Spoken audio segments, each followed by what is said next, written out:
sanctioned, whether in Zimbabwe or somewhere else, it could be a good thing to have, to be like, hey, you have your crypto, you can use that to get safe passage. I'm sure if you walked up to someone in the border post and say, here's some Bitcoin in a USB stick or whatever, or wallet, let me pass through, that would be very high currency, right? Versus like a ruble or Tanzanian shillings, or and it's obviously more portable than a gold, right? Mm-hmm.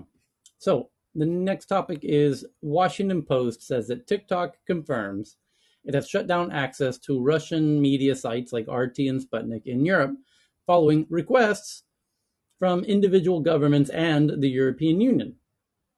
Facebook and TikTok said Monday that the companies would shut down access to Kremlin-controlled media sites like RT and Sputnik in Europe, setting the stage for retaliation from Russia, because Russia wants its narratives to be heard in Europe, which would and Ukraine as well.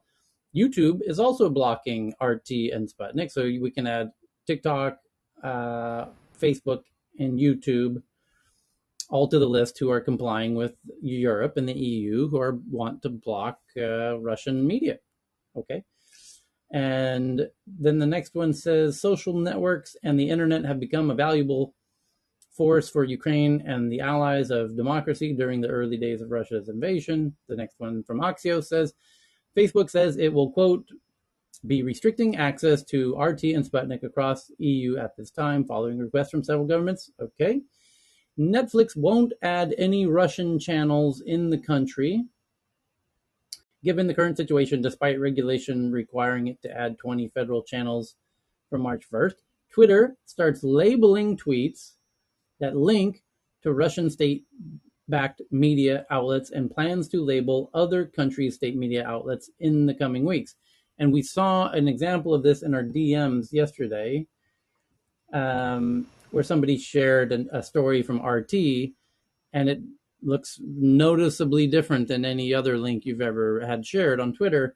It just says, this link is from Russian state media, click to view, basically. Kind of letting you know, there's, you might be causing you to think twice about what you're about to read.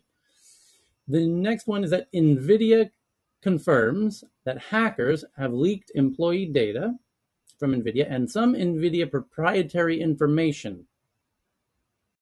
Gee, I wonder which country is looking for NVIDIA's proprietary information. They're a chip maker. Somebody called LAPSUS claims it took 1 terabyte of data, including source code. And the question, of course, is where is that hacking outfit from? LAPSUS extortion group, a group operating out of South America, claimed to have breached NVIDIA. Okay. Semantic Details, and Semantic is a big security researcher outfit. So Semantic Details China-linked backdoor called Daxon, a Windows kernel driver that can hijack TCP connections to stealthily connect with command and control servers. Security researchers have discovered Daxon, a China-linked stealthy backdoor specifically designed for deployment in hardened corporate networks. So that's your daily reminder. And then CNBC says that Microsoft says that cyber attacks using new malware hit Ukraine hours before Russia's invasion began. The company added new signatures to Defender within 3 hours. Brad Smith, Microsoft's president, wrote a blog post on Monday about the company's efforts to keep Ukraine informed about their vulnerabilities, that Russia's clever ways of prying into their networks. And Washington Post says, after dire predictions, Russia has not yet unleashed a crippling cyber attack on Ukraine, leaving the country with functioning internet and infrastructure. Ukraine, which this weekend formed an IT army made up of global volunteer hackers, claims to have taken down several Russian government and bank websites. We kind of mentioned that yesterday. And now we get into, actually Reddit is quarantining, they're calling it, the Russian and Russian politics communities on Reddit, known as subreddits, due to high volume of information not supported by credible sources. and bans a moderator from those groups. And I think that covers all of the Ukrainian-related stories in the top news. Some of the other top news today is that FTX, the exchange, announces something called the Future Fund, planning to invest between $100 million and $1 billion this year in projects that improve humanity's long-term prospects, like safer AI development. Facebook says it will shut down Instagram's standalone Instagram TV app in mid-March and will discontinue Instagram TV's in-stream video ads as the company focuses more on Reels to compete with TikTok. The SEC says that BitConnect founder, recently charged with running a $2.4 billion Ponzi scheme, has disappeared from his native India. There you go. That's a wild goose chase. That could be a fun. We could turn that into a game of sorts. How to track down. Where's Waldo with people who have ran away with 2.4 billion in crypto. The next is that from Bloomberg that the United States is expected to put pressure on SMIC, Lenovo, and other Chinese companies to join sanctions on Russia. Good luck with that. China is Russia's biggest electronic supplier.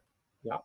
Washington is expected to lean on major Chinese companies from semiconductor manufacturing, blah, blah, blah, Lenovo and everybody, to join the rest of the world in sanctioning Russia, to which China's going to say, yeah, I don't think so.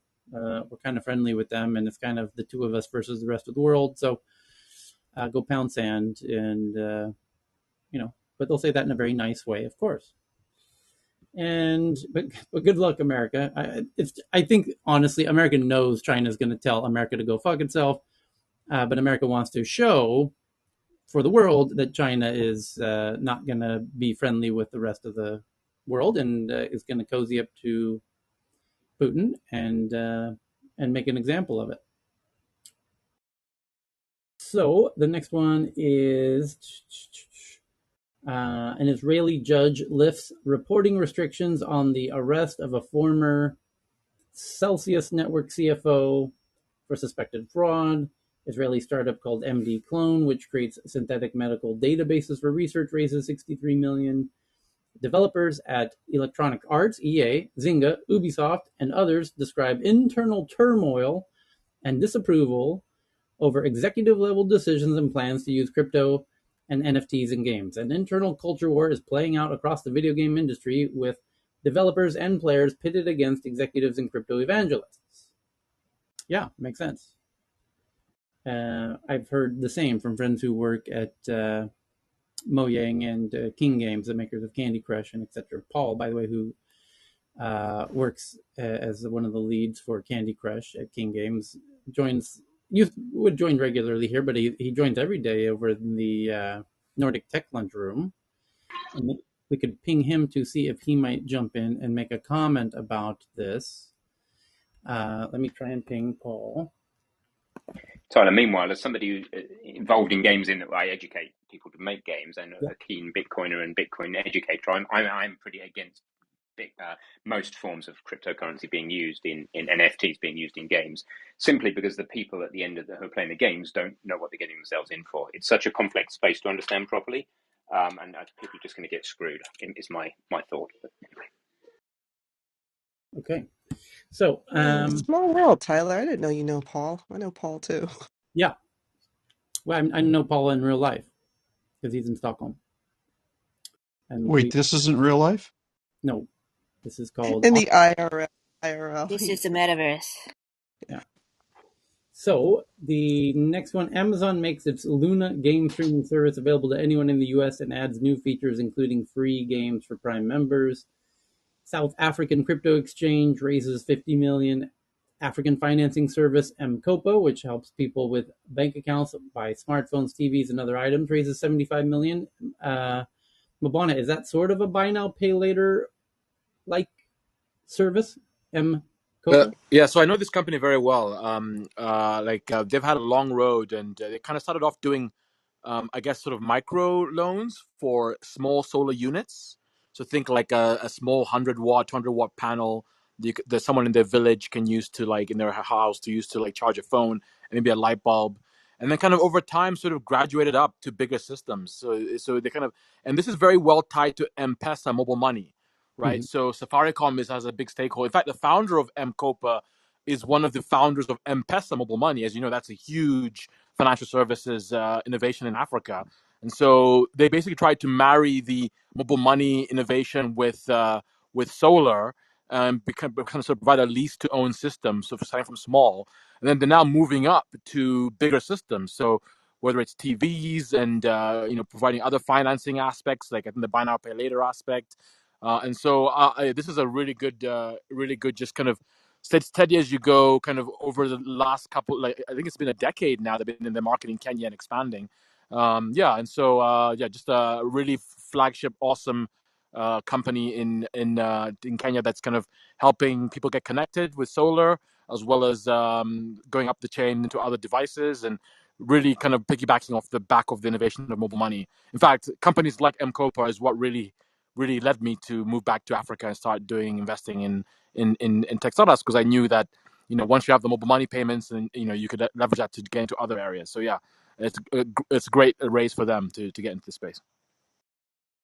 Ambana, we are consulting a company who basically gives out loans based on that transactional data for mobile money. So this company is called Flow, and it is there on Nigeria, Kenya, and other places. So this mobile money. So maybe you want to connect. Yeah, no, the ecosystem that mobile money has created for adjacent businesses is very, very large. I think some of the other companies you may have heard of, like Tala, Shivani out of LA is the founder of that Yes. company. It kind of is doing micro loans based on your M-Pesa transaction history. Just to be clear, just gonna take a step back. When M-Pesa launched, it was not like a very open platform with APIs and stuff that you could plug into. It was very sort of closed and very kind of offline. I think it's a POS machine. Yeah, and so other companies have been able to kind of kind of create their own. So I think Tala, for instance, were able to read your SMS transaction histories from M-Pesa and then be able to give you loans based on that. And that's I think A16Z is an investor in that. Branch, I think, is another one that has done the similar things. And so yeah, like there's even startups that, for example, there's one that's called I think it's a school network. I think I've forgotten the name, but yeah, Bridge Academy International. They were able to pioneer school fees payments, and even launch a whole private network of schools where teachers were able to get paid on time, and parents could pay their school fees with M-Pesa, knowing that their fees would be used to pay school salaries for the teachers. It sounds very rudimentary, but before that, it was very hard for schools to get payments from parents easily and then be able to pay their teachers efficiently. So we've seen mobile money being leveraged to get into education, ed tech, to get into lending, to get into solar, to get into supply chain financing. The whole mobile money ecosystem in East Africa and beyond is getting to a point where you're starting to see, huge areas being untapped. I think now the hot area is supply chain financing, right? So helping like merchants or small shops get supply easily. And so, for example, Market Force is another company that you probably saw. I think Tyler, you announced that last week. They raised 40 million in Kenya as well. There are a number of other companies, and so yeah, like mobile money has reached a maturing stage that you're going to see BNPL, buy now pay later, is being used on top, and just kind of like to end on in one 2007, random note, like India was also on the same path, but we just switched to the software, the app, instead of the POS machine. Because of the low, cheap data, you just skip that step of POS money. But there's a phenomenal solution. It has already, based on people who do not have access to formal credit and as such do not have access to banking as well. They can just go to their local shop and withdraw money or deposit money or make payments or by recharge. So I think prepaid is the it's all prepaid in Africa. So that's where it. Yeah, exactly. And like just kind of take a step back again. you can imagine how nervous the banks are getting, right? They're getting attacked from all sorts of angles. Obviously, there's a crypto side of things, right? But then also the mobile money side of things, right? And so the fact, and also the payment providers like Visa, Mastercard, they're also obviously nervous because some of these consumers, they get an experience of mobile money first, and they don't really need a debit or credit card, right, or bank account even. They can just ride on mobile money, and they're able to get solar financing, be able to get education, pay their school fees, and so like crypto plus mobile money is now really pinching the banks in a big way across Africa and revolutionizing fintech. Okay, moving on. The New York Times has a piece on. It says the headline says, "Here comes the full Amazonification of Whole Foods," and what they're referring to is the fact that Amazon owns Whole Foods, which is, I think, one of America's best supermarket chains, and I miss it dearly here. I wish they had it everywhere, and they are digitizing it, so they're calling it the Amazonification. A newly revamped store in Washington, near the Amazon HQ, no doubt, shows how thoroughly Amazon has woven itself into the grocery shopping experience, which is hardly a surprise if you know anything about Amazon. And it talks about the palm scanning and shows photos from inside with, my God, is that a lot of cameras hanging from the ceiling? Holy smokes. And it talks about their other plans for how they're going to bring this technology everywhere. No doubt they will. No, there's no staff in the supermarket because the cameras track everything, and you put it in your cart and you walk out. There's no cashier or anything. It just gets billed to your Amazon account. So yeah, get ready for that. And then the next one is from Apple. It says Apple is being hit with the 6th antitrust fine in the Netherlands over dating app payments. Apple still hasn't complied with a Dutch antitrust order to allow Dutch dating apps to have the option to use third-party payment systems. And this is the big issue, that Korea and the Netherlands are telling Apple, you must allow apps to have charge their customers rather directly, that you can't force them to use your payment system, which, to pay for the apps. You can't jump in the middle of the transaction, Apple, between the customer and the app. Because that's what you're doing. You're forcing the developers to use your payment settlement system. And that ain't cool. So you can't do that anymore. And Apple's like, oh, yeah, well, how much is the fine? Oh, $5 million? Okay, yeah. Well, so they've now gone, this is now their 6th time that Apple's not changing anything. And the reason, the math, if you've ever passed, simple arithmetic, you will understand why. Because Apple's making $1 billion a year by putting themselves in the middle of that transaction, and they're only being fined $5 million every few months. So now you understand why they're not changing, because the fine is way, way, way, way, way less than the benefit. So, I'm making $1,000 a day, and you're fining me, $1 a day to make $1,000 a day. I'm going to be very happy to pay your $1 a day fine. Thank you very much. So but nonetheless, the government has figured out a way to squeeze an extra 5 million euros a month out of Apple. They might as well up it to 50 and see what happens.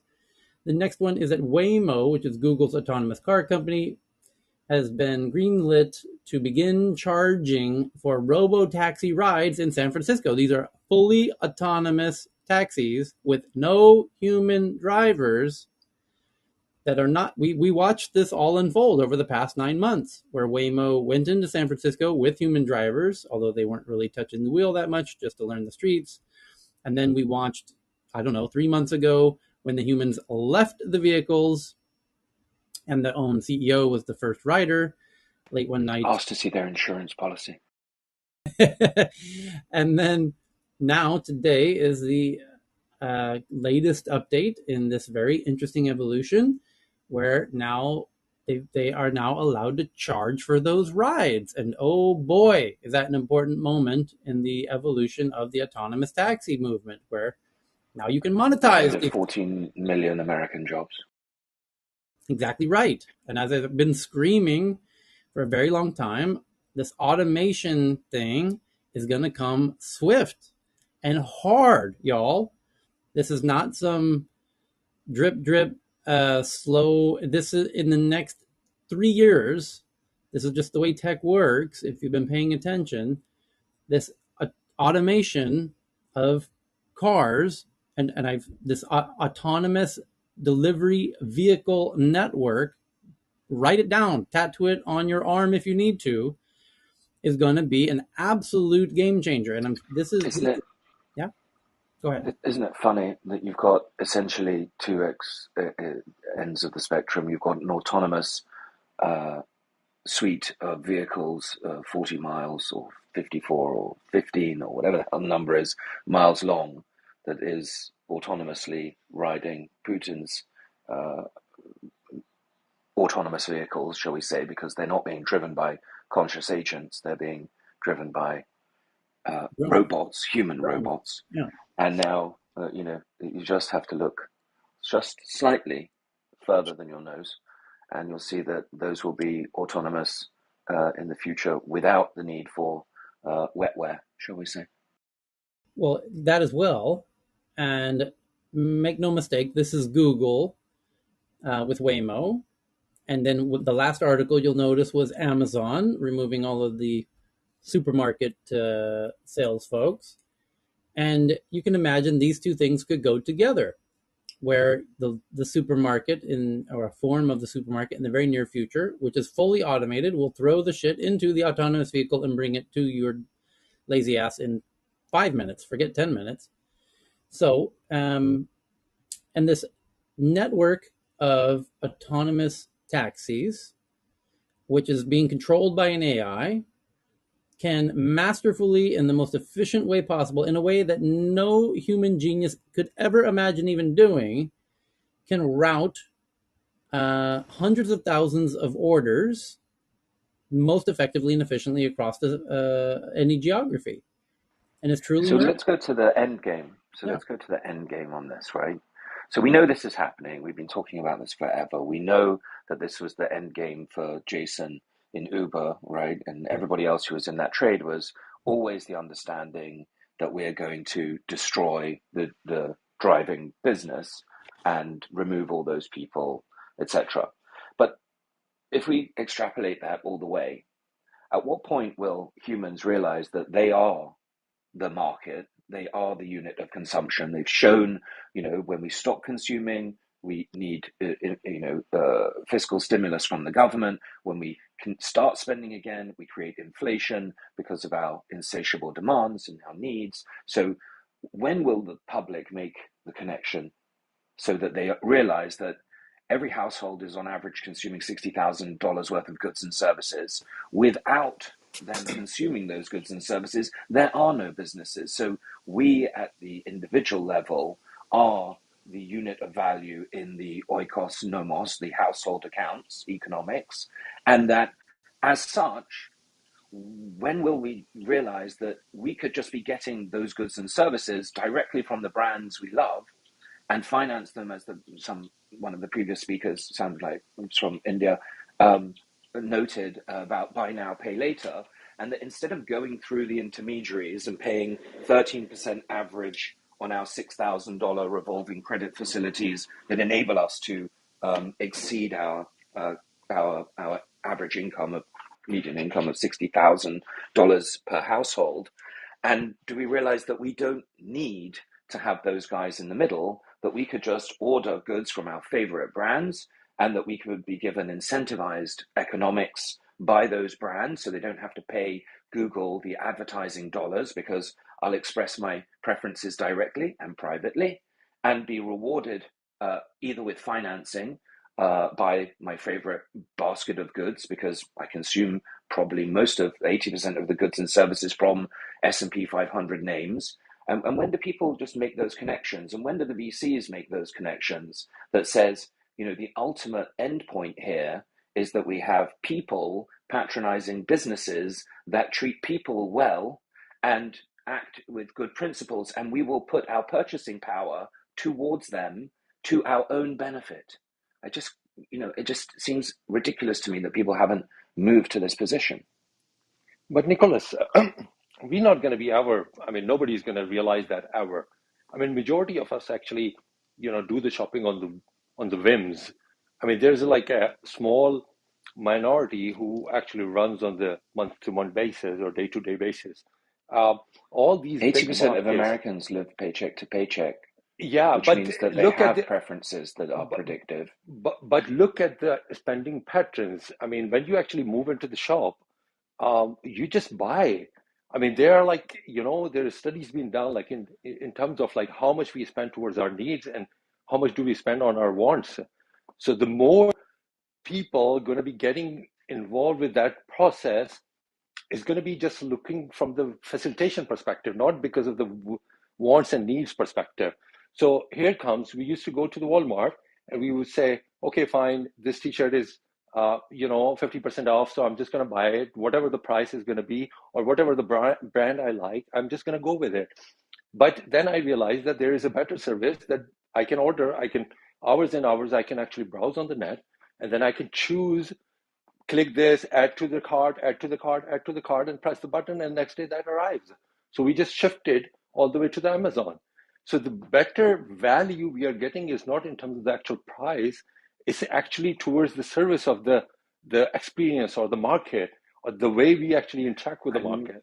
I'm not sure if we're speaking at cross purposes, but I'm not suggesting that we're going to need or anything is going to change in terms of preferences.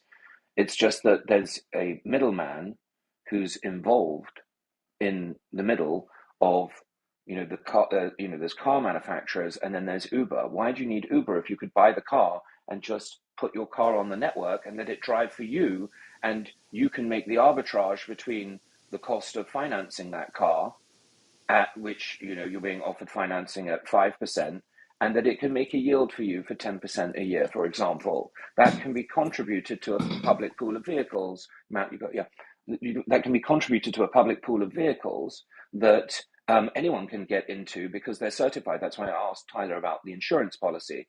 If Waymo have figured out the insurance policy, then I could take out that same policy, buy that same car, and contribute it to the network and make the spread between the cost of financing the vehicle and its utility on the road. And the vehicle is empty and I can get into it. Now, that's an example of you will remove Uber's market cap and Lyft's market cap, and you'll put that market cap into the public purse, essentially. And you could do the same with many things, including finance, when, to the point of the conversation around M-Pesa, everything is about identity. You cannot loan people money on a cryptocurrency or in any other system unless you have a system of identity that is verifiable. At that point, you can do all sorts of financing and you can offer yield to those who would like to earn yield, and you can offer loans to those that have built up a verifiable credit record. So the issue is, I can still express my preferences. I want to shop on that shirt or this this, that, and the other. But in the case of households, there is a very predictable basket of household goods that people buy. That's why we have a basket of goods. That's why, whether you think that the Chatwood basket is better than the CPI basket, but people spend most of their money on predictable things. Now, we can have more conscious agency in doing that if we can be sure that I only want to buy these types of goods that have got fair trade. I only want to buy from countries that are not on OFAC. You can start to actually get more and more granular with verifiable data. And this is why the unity of knowledge, the unity of information is the promise of Web3. I call it the Internet of Value. The Internet of Value enables you to remove waste and better allocate resources, which is the key to the future where we can save thermodynamic energy from wastefully having 10 brands selling you, basically the same thing with different packaging. If we know what's on the inside, we can say that this is the same thing. If we know that it's high, fructose corn syrup, we can identify that and it's got a warning sign on it for people that have, whatever. It's information. Information is being perfected. The question, therefore, is do we hang on to our old mental models or do we evolve them? So the next one is Zuckerberg. No, sorry. Waymo, we covered the Waymo one. Oh, sorry. And then the next one is tech giants turn to classic recruitment tool known as this thing. Well, it's actually the hot new thing. It's called Cash. Anyone heard of this Cash thing? It's paper. It's like money. It's like crypto, but it's physical with made out of paper. Have you seen this?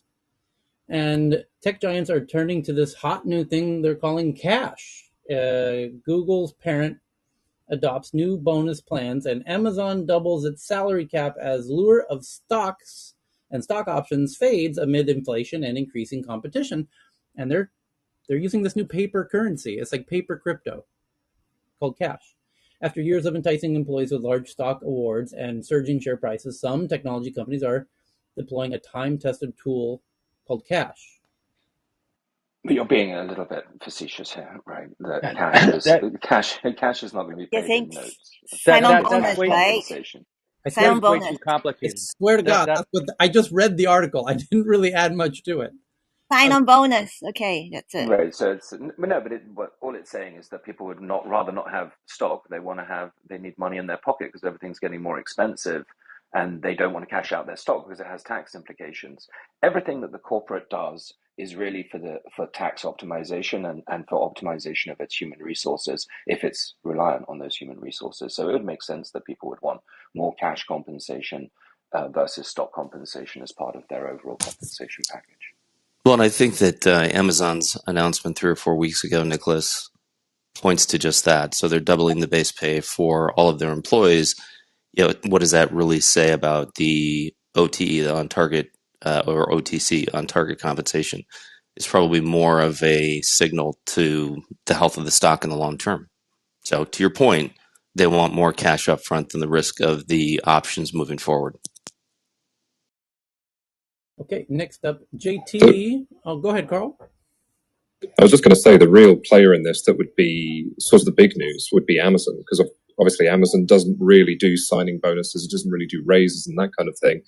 It's always been focused on stock options, stocks instead. So that would, if they joined this movement, that would be the big news. But I don't think they are they?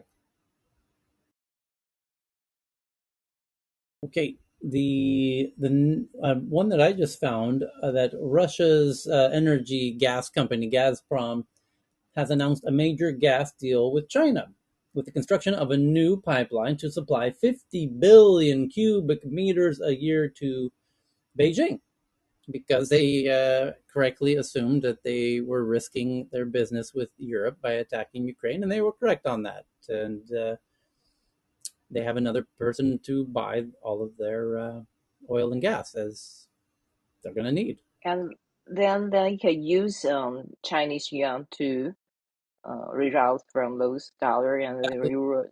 And China's going to say, absolutely, we would love to buy that from you. Do you take Chinese digital yuan? Of course you do, you silly goose. You have no choice. So go ahead and we will pay you in our currency, which we can manipulate at any time. And it's effectively, we can control the price, the value of it instantly. And what a fun way to get Russia using China's digital currency. And that's a little preview of the future for you right there, folks. So the next one is JT found this one about Mark Zuckerberg, somebody named Zuckerberg, that face and eye tracking are going to be a big focus, no pun intended, for the next version of Oculus Quest. Zuckerberg said that the eye tracking and face tracking are the big focus for the next version of Oculus Quest. Yeah, of course they are. I don't know if JT's with us and had any additional comment or color that he wanted to add to that one. Has anyone seen JT today? It's going to make playing poker online very difficult. JT, He's on He's stage to in the space, space. but He's on to the space. I think he's deep in the metaverse. So the next one's from Jeff G. That 3 members of Russia's parliament speak out against Putin's invasion of Ukraine. The 3 members said they weren't aware a full-scale invasion would ensue. Yeah, he kept it very, very secret. And he didn't even tell his own soldiers, apparently. Malaysia to deny entry of Russian tanker in Kuala Lumpur. A Russian-flagged oil tanker will not be allowed to call at the main port there in Malaysia, its government said on Tuesday, amid pressure on countries to enforce international sanctions on Moscow-linked businesses over the invasion of Ukraine. There you go. And where else were we here? Yeah, we did the Waymo article. Did anyone else have one that they want to jump into? I've got one from Wired from L. Do you want to share this one? But Tyler, yes. I'm just wondering if all the Russian ships, right, get stuck on the Straits of Malacca, and then there'll be congestion. No, It'll be a standstill. They don't literally get stuck in it. They're going to force them out of it, obviously. Now you go ahead, Okay. Tyler, and share I think it. Tomoko has an article to I'm share. in a security meeting. I think Tomoko from Japan has an article to share. Tomo-chan. Tomoko-chan. Hi, sorry, I'm half sleeping. The Toyota subsidiary is under cyber attack right now, and Toyota, the situation in the manufacturing for the Toyota in Japan is on hold just because they don't get the important product from the supplier. The small suppliers under attack, and the attack is happened right after Japan announced to be allied with Western countries rather than with Russia. So the government and Toyota is wondering whether this is from Russia or not. Yeah, it might be a retaliation, yeah. So meaning to say that the biggest auto manufacturer in the world has to stop all production in Japan because of this. Okay. A totally unrelated article that Eamon found that the very clever magpies, kind of like a raven, these very intelligent birds, have outsmarted scientists by helping each other remove their geolocation trackers. When we attach that was a funny article. Eamon put that up there. That was pretty good. When we attach tiny backpack-like tracking devices to 5 magpies for a pilot study, we didn't expect to discover they were going to help each other remove them. Okay. And Ken found this one. Knowing how people, sort of backyard scientists, train magpies and ravens and that kind of thing, wild ones, there is somebody collecting them somewhere, just giving them bottle caps or food in return for bringing those to them. A ransomware gang internal drama has been leaked after it backed Russia. One of the world's most successful ransomware groups is reeling from a massive dump of its own internal data after the cybercriminal gang is basically a Putin puppet. And so one of the people involved in their chats, who's not so keen on the Ukraine thing, decided to leak it all. Russia's invasion of Ukraine strains International Space Station partnerships. Life aboard the International Space Station goes on in the wake of Russia's attack against Ukraine, even as the space project faces an uncertain future because it's a partnership with Russia. They play a significant role in the ISS, but maybe not so much anymore. Did you see the number those Conti hackers said to made? Yes. 2.7 billion since 2017, all for the FSB, all paid in crypto, sadly. What else? From Katerina, entirely new, inexpensive catalyst seeds the production of oxygen. Researchers at MIT have developed an entirely new type of material called a metal hydroxide organic framework, an MHOF, which is made of inexpensive and abundant components. The material could replace rare metals and lead to more economical production of carbon-neutral fuels.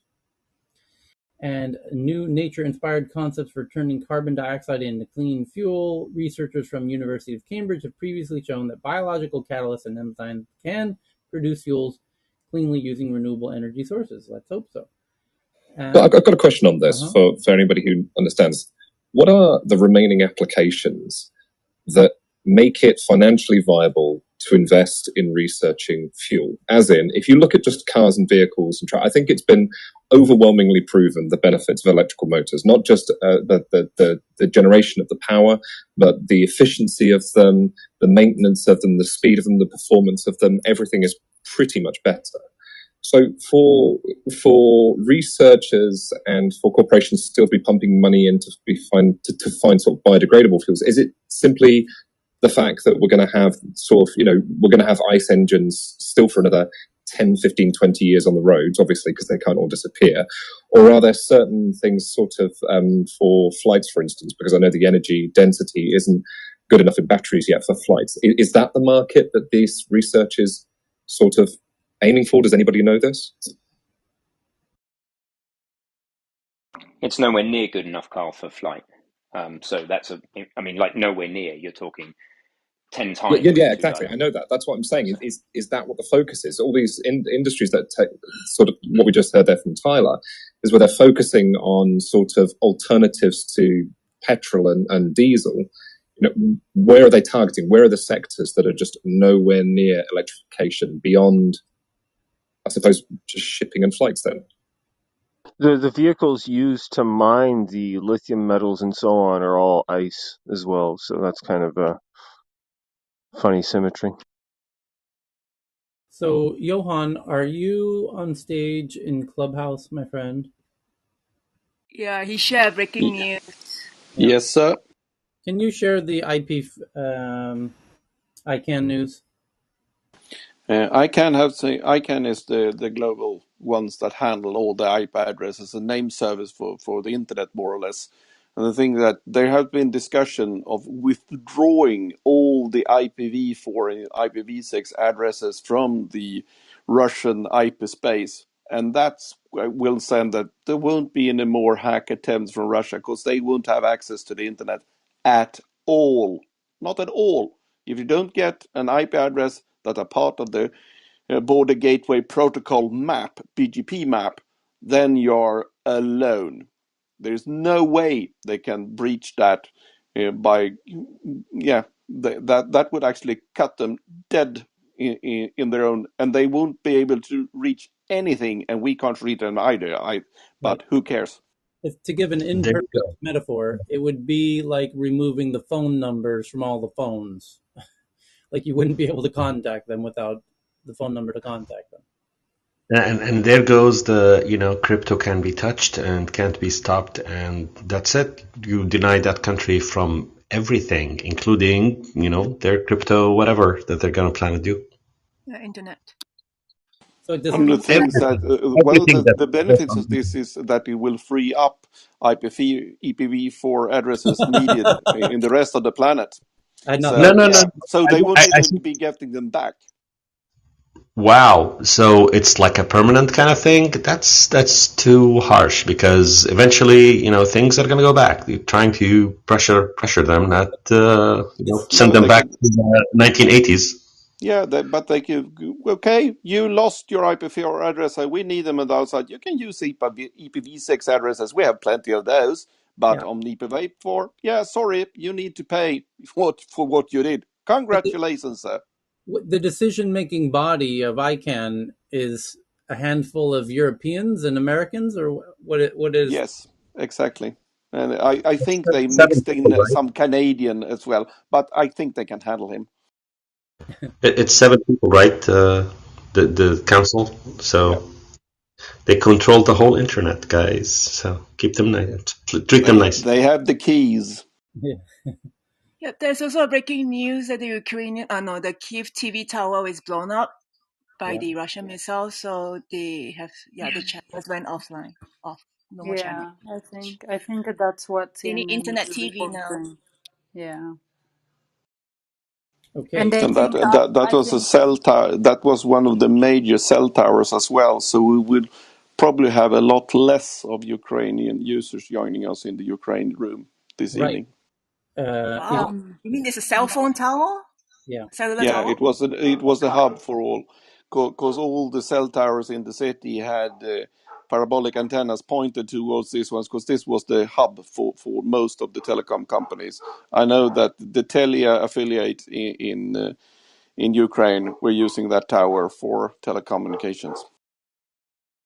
So Yeah, and also I think and also the Russians are giving warning that they have targeted some government offices, even though they blew up also the Kiev, I think, and then 10 people died and few injured. But they are already also warning that for the advisors and civilians nearby to get out, because they said it's like kilometers and kilometers of Russian fortified is coming, and that they are already giving enough warning for people to go out, to get out. What is fascinating, war has changed. There once was a time where um, organizations like Russia or other places would not notify the civilians where they planned on hitting. So this is pretty interesting dynamics here. But this is also a scare tactic. So it's been used elsewhere. They will call people, tell them that this is going to be bombed. People will move out. Nothing happens. Just extremely disruptive. America does this all the time, though. Whenever they have a sort of bombing in a civilian area, they make sure to give at least a 24-hour notice. So it is some sort of international convention. So they're trying to change the optics of how they're approaching this war, which is interesting. there was a related headline that the first Starlink satellite internet stations arrived in Ukraine 18 hours ago. So let's hope they can get those things running quickly. Yeah? Yeah, Hey, it's about 60 of them up and running already. hey Tyler, if I could just go back for a second to we were talking about EVs. I had tweeted out an article, and I don't even know if it's that important, but for some reason someone wrote an article, they thought it was, that a Tesla, like in Missouri, just like all of a sudden lost power, stopped in the middle of the road, and cars hit it and people died. Basically there was an auto accident because the Tesla like suddenly lost power. And I'm trying to figure out, why is that different than of a regular car? Sometimes something goes wrong and just stops moving. Why is that like something particularly unique? It But wouldn't stop dead. It wouldn't what? stop dead like an the EV would stop dead in the road Oh, because is it that had a yeah. there's no momentum at all? Is that what happens? Okay. Right, that's what happens. Uh, And that's the danger, of course, if you get hacked. Imagine everyone traveling at a certain speed and then basically dropping out. You've got inertia, so it's extremely frightening when you think about it. If you Yeah, imagine that code's not that secure, Hey, well, Al, we talked about this yesterday offline. I What wouldn't what be would driving happen? one. What Let's what put would it that be way. what would be the international response if the Starlink satellites suddenly disappeared from the sky? They need the terminals on the ground, so much easier to disappear the terminals on the ground than the things in the sky. Okay. Um, there's some other interesting tweets here that people are sharing in near real time. Many people sharing the one about Ukraine receiving the Starlink terminals. Thank you for those. Children may instinctively know how to do division even before um, hitting what age? A child's ability to perform appropriate calculations extends. The finding may provide a basis for strategies for teaching mathematical concepts. Okay. A supply chain from L. She had this one from Wired that Russia's war in Ukraine could spur another global chip shortage. Ukraine is home to half of the world's neon gas. We covered that one 2 days ago.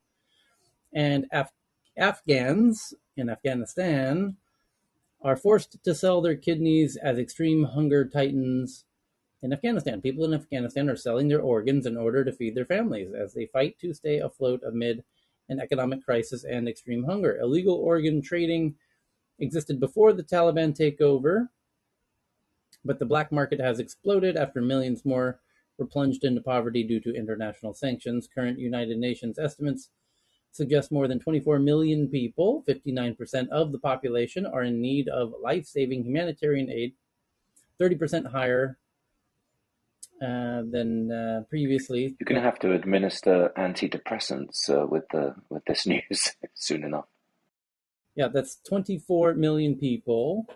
And I remember sharing that one. If you guys all remember, but gosh, it seemed like 3 months ago, shortly after the Taliban took over, maybe a month or two after they took over, that back in August, that the mismanagement of the whole thing is, tragic. They're locked into a geography without appropriate water, food, and energy. And the Telegraph has an article, and it shows a photograph of a man lifting his shirt to show a foot-long scar where he had his kidney removed. And as extreme hunger tightens its grip on Afghanistan, parents are sacrificing their bodies to feed their children. You know what's worse, Tyler?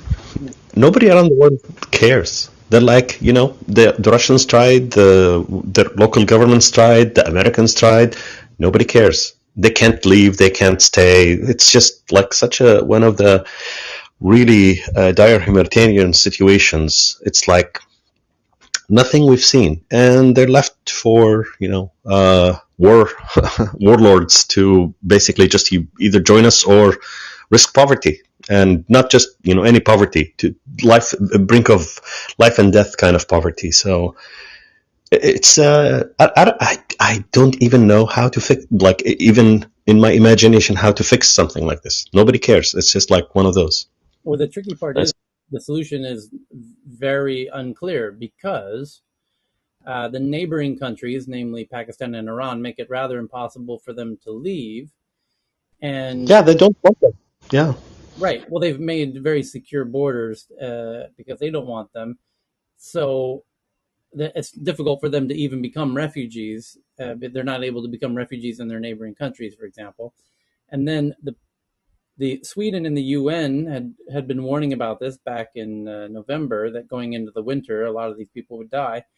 And that the problem is that the people who want to deliver aid know that because the Taliban would take over the receiving of that aid and either monetize it or whatever, that the aid itself would actually only enrich the Taliban. So that's why it's a real humanitarian quandary, because Now do people? I've got a question for you, Tyler. Yes. Or anyone in the room. I mean, it's so depressing listening to this. And I agree with, I can't read your name because I don't read it in Arabic, but Sam. chat to over. So who's that? Sam? Sam. I agree with what Sam says. It's that, people just don't seem to care because they're too concerned about, their own situation and their own predicaments. And we can see that people see people who look like them, they have more sympathy for them. People who, we know that all of these tribal, things exist. But does anybody in the group or in the room think that there is any chance that we can get meta to these nation states? Because to me, I feel that people are being controlled by the regime that they're in, and that if we believe that perceptions control behavior, we know by corollary that misperceptions create what we would term misbehaviors, right? That's at the fundamental input-output level for humans. And that oftentimes, they are in different levels of knowledge, and they're in different levels of growth as countries, etc. We know that everyone is maturing to, in inverted commas, the economic model of the US, or still the US. China still has ambitions towards it. But does anyone actually think that we could get over these nation state problems and we could unite as people and realize, because I don't have any enmity towards other people.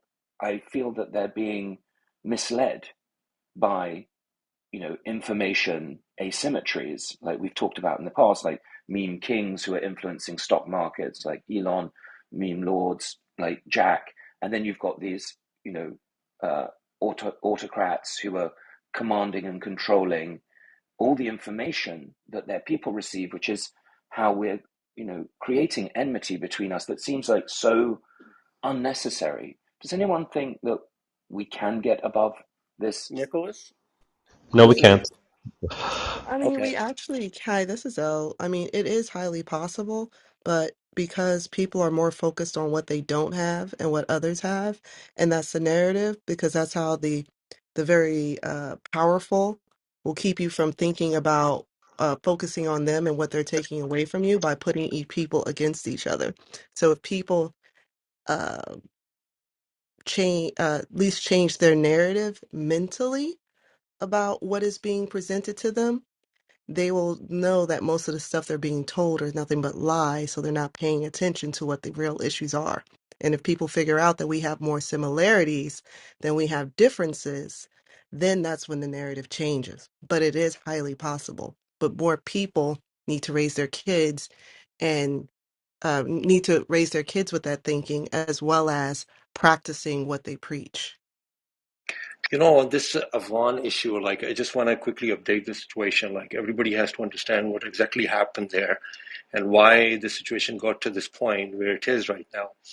Afghanistan had like about $8 billion or $9 billion in their banks, and it was seized at the time, like when the Taliban actually took over.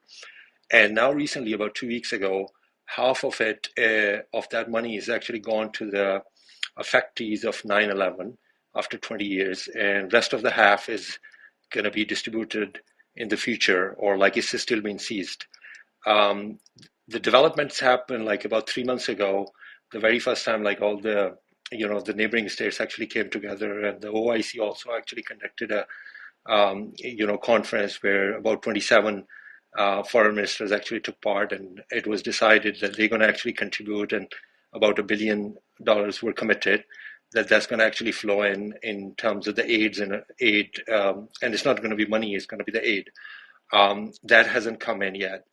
So basically, in the middle of the winter, these people have nowhere to go, nothing to feed on, and all of a sudden, like, this whole situation has been occurred. I mean, international community has just like moved out, and they did the second time. The very first time it happened, like after this, Soviets went out, and everybody just like, just thought that it's over, and then. We saw the whole decade of like civil war, and then Taliban taking over, and the same thing. And I'm just like so afraid of that situation if it emerges again.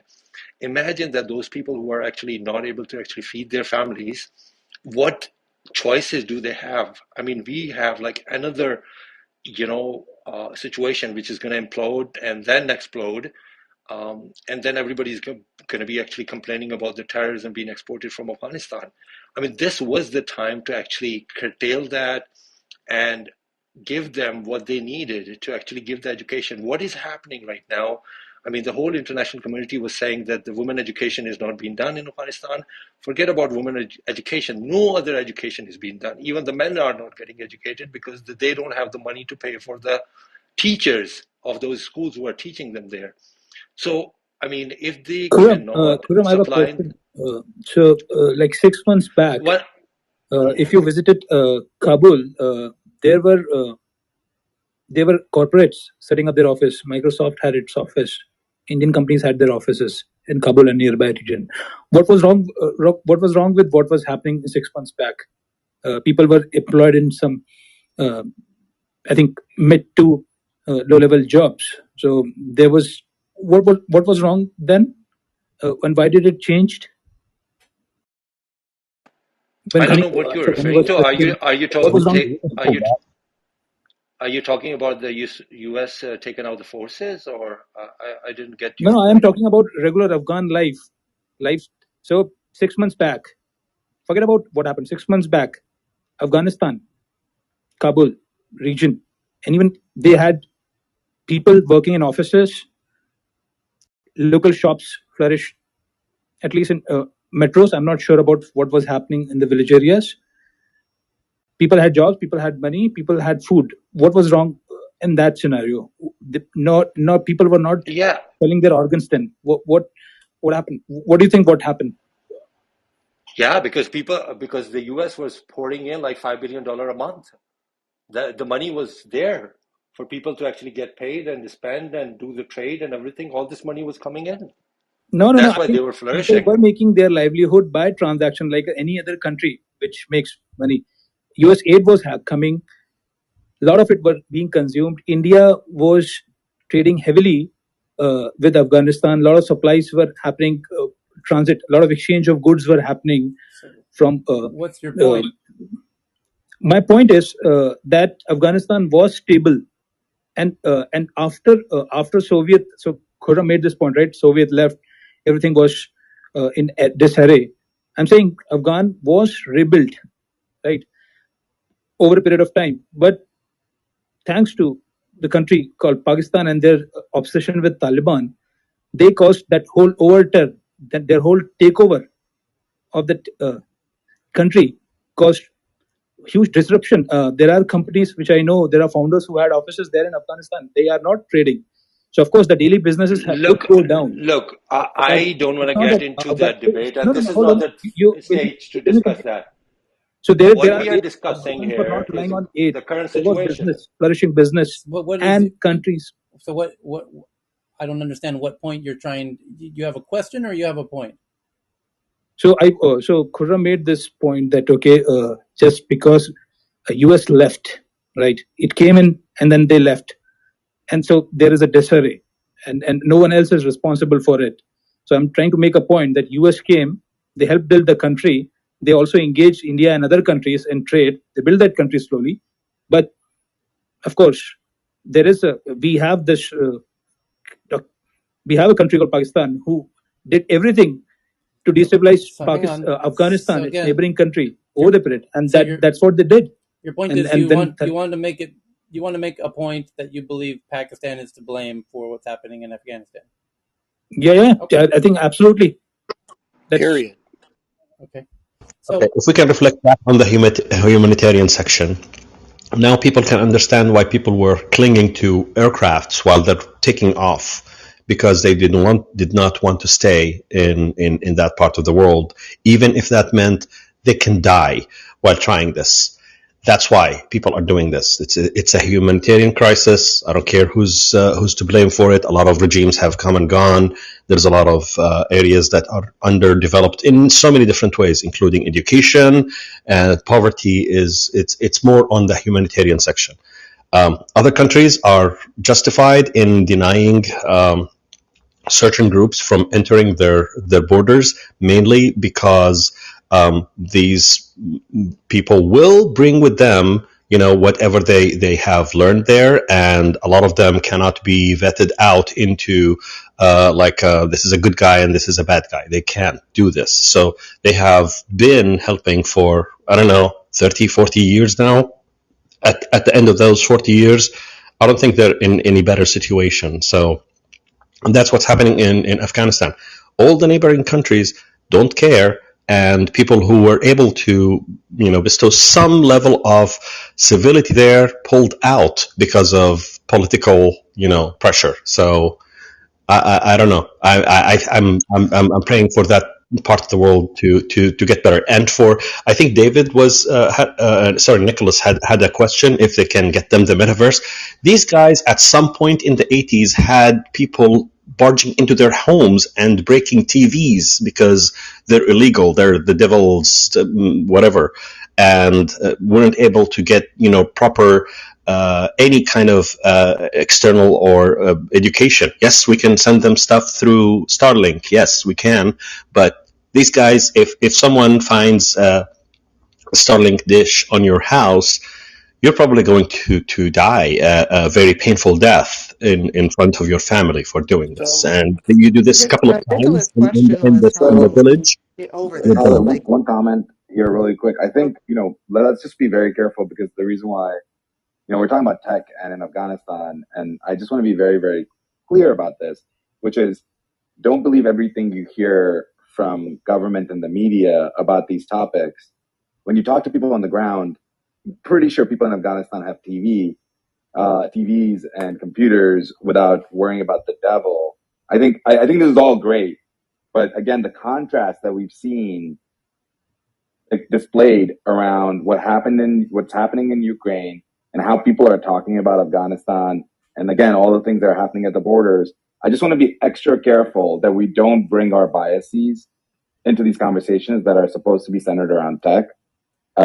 Just want to be very, very careful about that, because I'm not worried about offending people. I'm worried about us sounding foolish. And ultimately, right now, what's happening is Taliban's trying to figure out how it's going to rule. I want to remind people that there are other countries that are allies of ours in the US that have much more draconian rules, Saudi Arabia being the best example of that, and yet nobody talks about it. So I want to be very clear. It's very easy to get caught up in the narrative around this. If it helps support what India's position is, then then we'll believe that, or whatever supports America's position, we'll believe that. But locally in Afghanistan, I don't think that any of us are able to really pinpoint what's going to happen. I think they're just trying to figure out how they can transition from being an insurgency to becoming a government. And that transition is going to be a long one. So I just wanted to kind of say that, because I feel like we're using a lot of, to be completely honest, Tyler, we're using a ton of like racist tropes here, and a lot of tropes that are completely inappropriate. Some of which have some truth to it, but like we're making crazy, gross generalizations, and I apologize, but I'm not with it. And The Tyler, wisdom one of more Dr. thing. I James. mean, Thank you. the Nicholas actually made a valid point, like in terms of the actually humanitarian crisis, and he always looks at it from that point of view, and I really commend him for that. But the thing is, like, we people here on this stage really have to actually toe that line. And I know you are a passionate person. Like, whenever something happens, you actually give it a space. Although we are discussing about the tech, that whenever the issue of human life comes in, like, we always support that. So please, I request every single person on this stage ever to come on this stage to please not to bring in the political angle to this. Like, even to this, we had to give like Pakistan, India, this, that, whatever. God's sake, we were discussing about this, that there is But a crisis, that's Karan. deal with it. That's That's the it. question. Hold on. That's the question. I take your response. But my question is, will we ever, with better knowledge, to L's point, I believe in the Declaration of Independence is not valid because it says we hold these truths to be self-evident, that all men are created equal. Well, I don't think it's self-evident at all. And the reason why it's not self-evident is because we have a perception field, and that perception field is controlled through what we receive with our eyes and what we receive with our ears, and the functions that are the hormetic process that our genes go through with needing food and shelter, etc. So I'm looking at a very practical level and asking the question that if we had better information, and if we had the ability to create self-evident truth using mathematics and technology, that's where it's about technology, and people could therefore access that information, we could have a world that we could get over these differences that we perceive, these politics, because politics comes from uncertainty and information gaps, and people being misled or not educated because they don't have the economic wherewithal. So my question is, fundamentally, do we understand, does anyone believe, other than me, obviously I believe in it because we're building it, but And me myself, I'm gonna put yeah, on. oh no, sorry, I was just rhetorically. I believe that it is possible. I believe that mathematics and technology can take us to a point whereby we can see that morality is an emergent feature of all humanity, because we don't want to, kill others because we don't want them to kill us. It's only changed when it became asymmetric because of capital and because of weaponry. So we can go, I think most people would want to be living in a world where we can see that person in Afghanistan is the same as the person in London and the same person in New York, because they want to adhere to the golden rule. Or do we think that we are always going to be trapped in these situations whereby people are going to be controlled either by surveillance states, autocratic lunatics, or tribal leadership?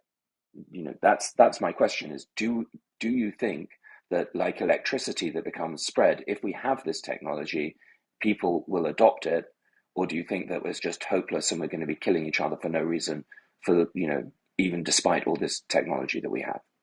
Well, Hey, in the this is Al. foreseeable I just future, want to hold on. go I ahead. just want to add to that too, because what I was trying to say got hijacked with the other thing.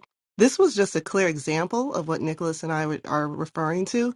How we were speaking on the global level, on the human level, it got tracked back to an individual ethnicity and culture and stuff. When we were trying to say on a global level, how can we get over this? Because the differences that are always highlighted is the issue. That's the problem. It's keeping us divided. Instead of someone seeing, so like Nicholas saying, someone in another place is going through this. That can easily be me. That could easily be at my door.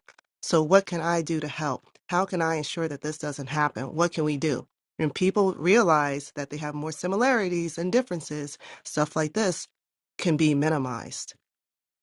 Sorry, I hate to think be the empathy, turd in the having an punch bowl. empathy to Yeah, cultural, go ahead. local culture is the first point to begin with. I, I might sound rude, but I just want to make this point that in this part of the world, people have been and groups have been fighting for millennia. You cannot just go and airdrop democracy and equal thing there. I mean, we have to Well, we're work with not what talking the ground democracy. We're talking is about as of now, and humanity, period. gradually that We're process talking gets about technology built that up. creates Sure. self-evident truth, right? So if you realize that your neighbor isn't really trying to kill you, and it's just a narrative that you've been sold through the information paradigm, you can then, not elect people that accelerate these problems. I'm saying it's information. It's information is data, is bits and bytes, right? This is what this room is about. I'm saying, if anyone is in the technology business, can we not see that this is the solution? I'm really, it seems like people can't resist going to saying why it won't work. I want to understand whether anyone can see how it could work if you could understand that you wouldn't be able to be misled by the information, you would be able to verify the data, and that because the ledger isn't controlled, the ledger of information, forget crypto, right? It's a ledger of data, because that ledger of data is immutable, unstoppable, permissionless, and maintained by all of us, it can't be hijacked by the Putins, by the royalties, by the meme lords, right? That's the whole beauty of this evolving technology space. And I just don't know whether other people are seeing this or not. Nicholas, I have to say that I can. Obviously, you can tell just from the eyes on my profile. So I can. I think it's going to be people have to understand it. They'd have to get an intuitive feeling for the power of cryptography. For me, it came with version control software, understanding how an open source project can be contributed to by all, but provably, it's provable that those contributions are not malicious, and you can verify that for yourself. That's where I kind of learned about the power of version control and cryptographic chains, and then ultimately, blockchain and any evolution beyond it. So I can certainly see it. I can see the power of it. It's just going to take people, for the man on the street to understand that. It might take or the man or lady or whoever on the street to understand it. It might take a generation before people grow up with that sense of intuition about how powerful those technologies are. So I'm with you on it. I just wonder how quickly it's going to roll out. I think we can implement DAO, global DAO, and that's going to be the solution for it. So Nicholas, I love what you're saying. I just don't know if humankind can always be kind. Again, I don't know if humankind can always be kind, and I don't know if more information, solves and makes people more kind. Yeah, agree. Humans are not born or kind. Agreed, agreed. At the heart of this, of course, is fitness versus truth, which is the core algorithm for humans, which is seeking pleasure and avoiding pain. I think in a improved information environment, there's less misunderstanding between the a priori humans run a machine learning, or machine learning is based on Bayesian probabilities. We have an a priori estimate, and then we have a posterior score of what we think is going to happen and what happens. As that information becomes more and more holistic, you have less risk in the trust. We spend most of our time synthesizing trust in our relationships with our spouses, in our relationships with our business partners. It's all based on trust, and that's an information gap. When you close the information gap that is about trust, that's verification, that's the benefit of cryptography and technology, then you have an opportunity to have less information differences, and you can improve communications. That is the evolutionary part of Moore's law and Metcalfe's law. You've got Moore's law that improves the ability to communicate through improvement in computation, and Metcalfe's law is improvement in communication. Think about how much we've improved our communications in terms of the ability to communicate, but we can't separate signal from noise, and people get lost in the noise. So the more signal we have, the better our a priori or our guesstimate. That's how we learn in our world. We put out a guess, and then we get the posterior score, the information back that says, oh, that was I judged that well, or I judged that, or I misjudged that. Now I need to recalibrate. So as humans, this is how we do work. So for me, I believe that filling the chasm of trust with verifiable truth takes us a lot further in adding to Moore's law and Metcalfe's law, and as a technology comment. Yeah, Nick, the problem there is that people confuses correlation with causality. And if you look at all these regulators who are going to ban AI and say we need explainability, I think they are what you said. They are the exact people who are throttling that flow of information. They all cry about explainability. I think explainability of models, they are more dangerous, because if if an unlearned person, I would say, and I would put those regulators also into that, because a lot of time they are just not up to the mark compared to the guy who's building those AI. And so what I'm trying to say is that explainability without and proper understanding of where it is coming from might do more harm. A plane. Let's look at an aeroplane. It flies. It takes people. Can I just respond? It takes people from one point to the other. Why people need to understand exactly Hold on, Nicholas, he cannot how. hear you. Pause for a second, Armish. Go ahead. Ahmed, I just wanted to say to you, instead of just as a point, I just like to. I'm not meaning this in a rude way. Everyone always responds with the problem. Can you suggest, because every time you're talking about an AI, there's a person behind it who's creating it, right? It's someone that is doing that. It's a human, and that human has to have an incentive to do something, and that human can have an incentive to do something for the benefit rather than against the interest. So the other interest that we're talking about is there's state-based actors, there's corporate-based actors, and in our world there's community-based actors, which is the free open source software world, right? And that we build things that are for the public. Everyone can take and license under the free open source software guidelines, and you can evolve public technologies much in the same way that the whole world is running on Linux, which was effectively a community-based technology. So can you just argue from the perspective of why we can't evolve these solutions, and given that we have incentive structures that can now be without the necessity of corporations or governments, which is proven, right? Why we can't just evolve by taking the same people and working for the good of all of us? Yeah, Nicholas, if you look at an AI or an ML solution or any database learning system solution, what does it tell us? I think it just magnifies. It's a magnifying lens. It's a mirror. It just shows what sort of data and what sort of biases exist in your society, and it just clearly shows you this is how you look. This is how it is. And right, of but course, there are three owners an of that. AI, there's governments who own that the decision data. which There's needs to be taken corporations based who own on that those data. models should be carefully taken. So if a model show a bias towards particular race, that's not a problem of the model. That's a problem of your society.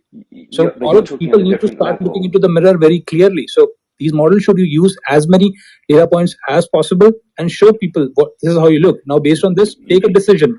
Otherwise, see what it does. Essentially, we are in a business of reducing information. So these are just uncertainty reduction. We just need to reduce uncertainty. Howsoever it looks, you have to face with it. I'm speaking at a level above that. Amish. I get what you're saying, but in every one of those situations, there's someone who owns that data who is able to run that AI. And so there is a trust in the government is running that AI or corporations are running that AI. So the question that I have is that can anyone see the alternative future where we can own that information collectively, that is not, we can know for sure that it's not able to be controlled by a corporation or a government, and therefore we have better information. The AI should be public AI if you can do that. I just can't understand, and it seems that there is a blockage because people always want to be at a lower level of finding problems at the lower level, but they're not adjusting the information that is now held in a global, it's above nation state because we're all able to secure it. That's the point I'm trying to get to. It does seem like there is a blockage in scales for people. Yeah, OpenAI started with that mission itself, but they had to pivot it.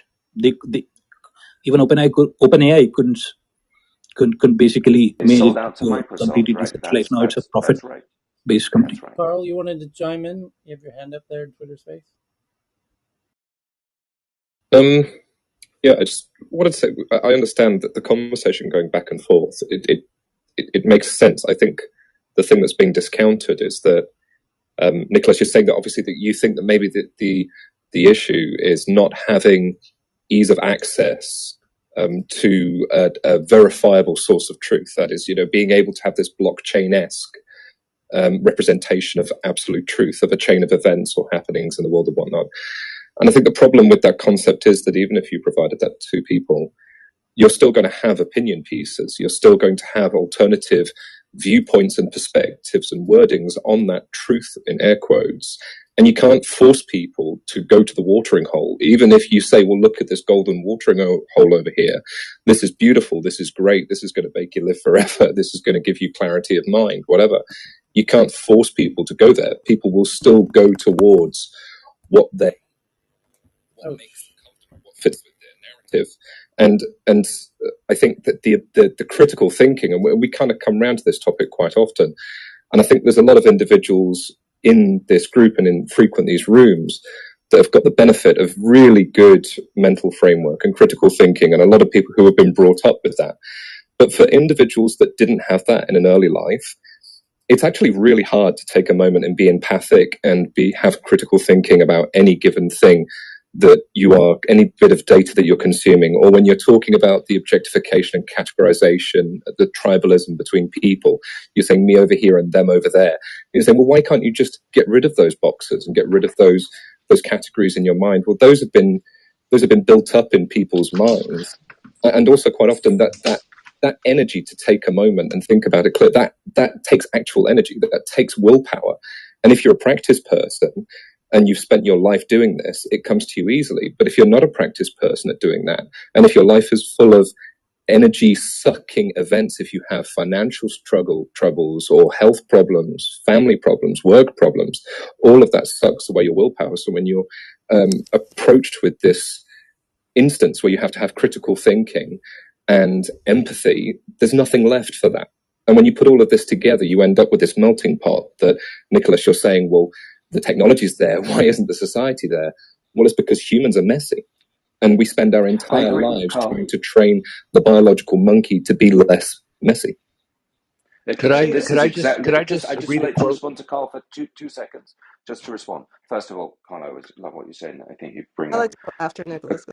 a calm analysis to it, and you're correct in the observation. But you have to add another dimension, and the dimension is that of incentives. And the beauty of the new technology that is arriving is that it comes with economic incentives that are all about maintaining those ledgers. There are rewards for maintaining those ledgers, and that enables the fundamental driver for people that are living in that trauma loop, which is financial incentive. And that financial incentive needs to be, without needing to have knowledge, you just need to be able to run that software or, contribute to that network.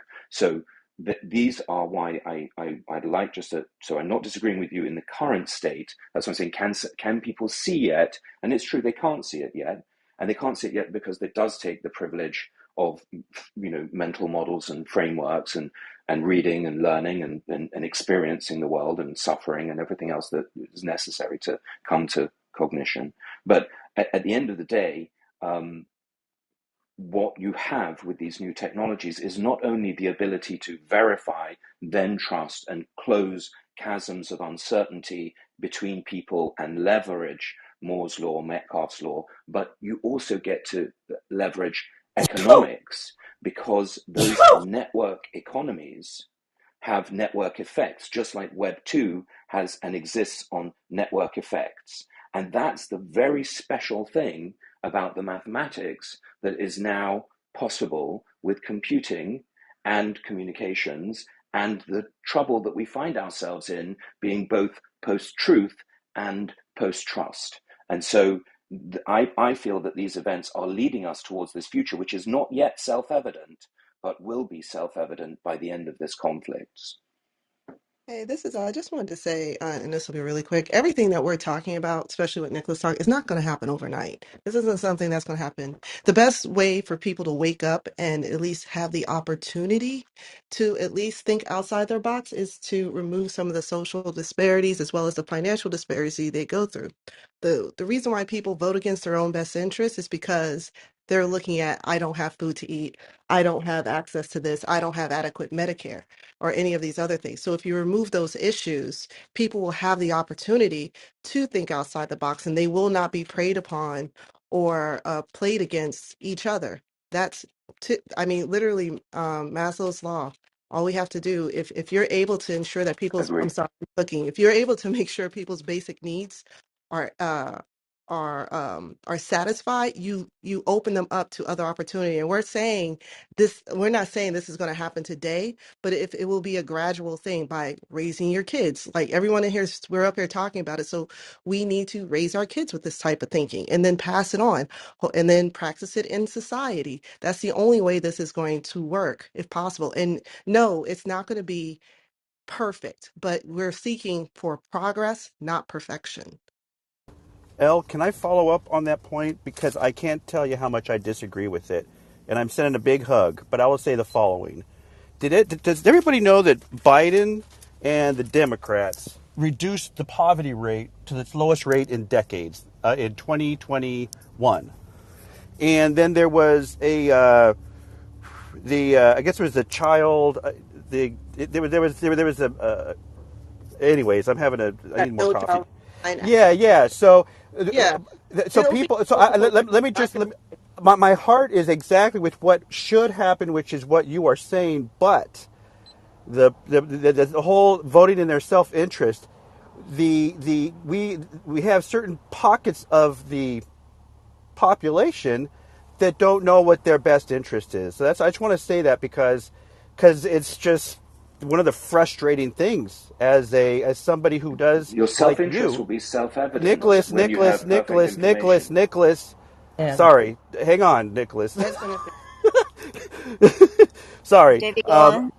Yeah, no, it's and I'll close right here. But this, people don't know what their self interest is. If you segment society, and they've been, you just call it mind control, right? Psyops. We'll just even use that because now that has a different context given the altercations that are happening globally. I just wanted to say that because Elle, you know my heart is right where yours is, No, no, but no, I get it. But yeah, it's more okay, like that. thanks. It's not self-interest, and that's when if you're meeting everyone's needs, they're able to freeze them. It'll free them up to think outside the box, and that's trying to ensure you have a well-educated population, or at least someone that's educated on some things as far as, we talk about strategic and critical thinking, having this stuff. This is not like a silver bullet that's going to solve anything. It takes a multitude of different tools to solve this problem, not just we're focusing on the economic thing. We give everybody money, they'll be satisfied. No, it takes a multitude of tools in order to have a well-informed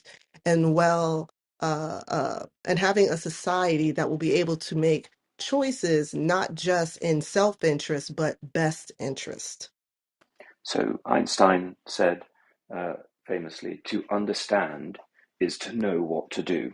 And so you have to update. So David, I have the same skepticisms. Of course, it's obvious. It's right, to note that people don't know what's in their self-interest. But the reason why they don't know is what we need to get to that level. Is saying the reason why they don't know what's in their best interest is because they are too busy trying to survive the trauma loop of living paycheck to paycheck, or that they have distractions because of other trauma. And, essentially what we could do is understand that that information gap can be filled with verifiable data that they can inquire of to say, what did everybody else do with regards to X, Y, or Z, and know that the information that is reflected is accurate because it's all verified information. So to Al's point, you will not fill the information field, which is the missing data, right? That's how market trade is based on different perceptions, right? So you will not fill that information gap immediately, but over time, imagine if you did fill that information gap with verifiable information that you could then inquire of as an individual and as part of the group, and all the information would be private as well, so that you wouldn't But feel there like is some sort anyone of you were just able background to ask audio in deep Spaces, questions as a video feed. service and Okay. refine your learning curve. You will accelerate your ability to learn because you will see self-evidently what successful people are doing.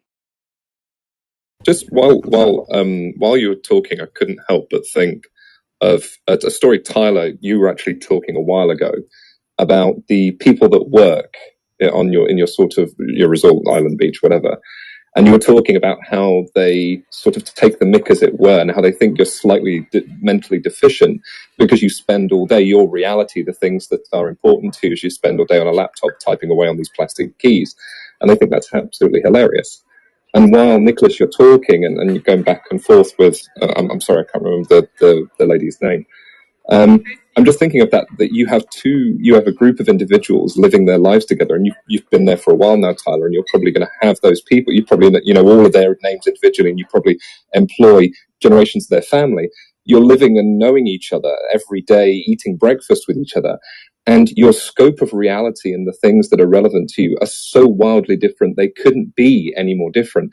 You're panicking. Your concern might be a red line on a stock market readout on a ticker, but their concern is going to be getting a fracture in their foot that'll stop them from working efficiently for so long. And I think maybe this is part of the problem, is that we have this this digital world that makes us think that actually we've got it all figured out and we're all unified and our scope of relevance is all the same. And it's really not. It's not in any way similar at all. And I don't know what you're worried about and what concerns you and how your mind works. And you don't know what I'm thinking either. And the best that we can do is sort of look at our phone screens and yell over Twitter. Okay, we got to move on. Love it. Yeah, thank you for that, Carl. Evan and others are sharing this one, that this from the student who was tracking Elon Musk's private jet, which got into the headlines about 2 weeks ago. And Elon asked him to stop doing that and even offered him $5,000. And he very cheekily asked, what about $50,000? And then Elon blocked him on Twitter. Well, that student is now tracking the Russian oligarch jets. The teenager named Jack Sweeney, who famously tracked Elon Musk's private jet on Twitter, has set up another Twitter account to keep tabs on the Russian oligarchs. Wow, he's There is another one that actually Stop tracks that. all the yachts as well for the oligarchs.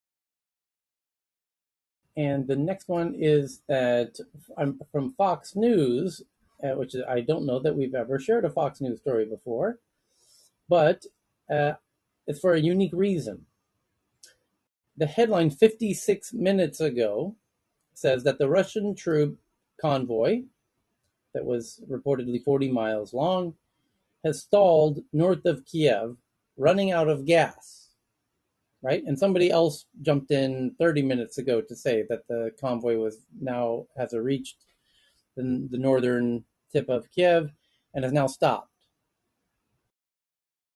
And people are pontificating and conjecturing as to why it has stopped. And I told you yesterday here in Tech News that it would stop there. Did I not? And I told you why it would stop there. Did I not? I did. Intentional. Yes. And So now they finally have use for all the Molotovs. right, but it says they are conjecturing basically that the drivers have punctured their own gas tanks and have run out of gas, etc., etc., etc. And this is being reported even all the way up to the White House, where the spokesperson is saying there's no reason to doubt the reports that the Russian soldiers are punching holes in their own gas tanks to stop the vehicles from advancing, because they can't imagine why they would stop at the edge of the city. And I told you yesterday they would stop at the edge of the city, and I told you precisely why they would stop at the edge of the city. And Americans cannot imagine what's happening because they've never had to do what the Russians are now attempting to do. What was the reason? I wasn't in here yesterday. Because the reason is they're not trying to conquer Ukraine, which is every American military exercise has been to conquer whatever they're entering. Russia is trying to absorb Ukraine, unite Ukraine. And the only context I can share with Americans is imagine trying to unite with Canada. And if you were the American military going into Toronto or Vancouver, do you think you would steamroll directly into the center of Toronto and Vancouver, or would you pause on the outside of the city and eventually completely encircle the city and then patiently wait? As I told you how this is going to happen. Watch what's going to happen in the next 24 hours. They will encircle the city. Tyler, I just tweeted a updated map of Russian possession. So I think it has gone one level up. They are encircling the whole Ukraine. So all of their fronts are now connected and united. You can just have a quick look at it. So that's why the convoy stopped, because there was a fighting going on. Right. Well, what I said yesterday was they're going to very quickly work to cut off the supply chains from the West coming from Poland. So, indeed, they're going to... the whole plan is restrict and constrict all inputs and outputs and isolate in a very calm manner to enhance your leverage in the negotiation. That's all that's going to happen. And anybody would do the same in the same situation if you're trying to achieve what Russia's very, I would say, trying to achieve, or misguidedly trying to achieve, which is now it doesn't really much matter because they're not going to be successful in convincing the Ukrainians to join them. That just isn't going to happen. So it's going to lead to America's best case scenario, which is endless frustration for Russia until Russia decides to retreat in defeat. Yes. The next thing, one of the things I can see coming, I'm trying to figure out how it will play out, is obviously if they do manage to encircle, and the aim here is to cut off aid access, food supplies, that kind of thing. Right. The first thing that's going to happen is airdrops in. And the only way they can counter airdrops coming in is by shooting down UN or NATO planes. Yeah. And that's an escalation that we haven't seen yet. But that's, here it is. The U.S. has no argument. This headline right here, 28 minutes ago, they were just President Biden has just ruled out setting up a no-fly zone over Ukraine, meaning Russia is going to be able to maintain air superiority over Ukraine because America's not going to do anything about that. They have no interest in removing Russia's air superiority over Ukraine. So they have, meaning they're not going to be able to do airdrops of any kind if Russia's maintaining air superiority. I don't know, Tyler. I think that do you remember? Here's the Yeah, quote. exactly. Here's the Go quote. ahead, The Ruben. president has been clear that U.S. troops, U.S. forces will not be used inside of Ukraine.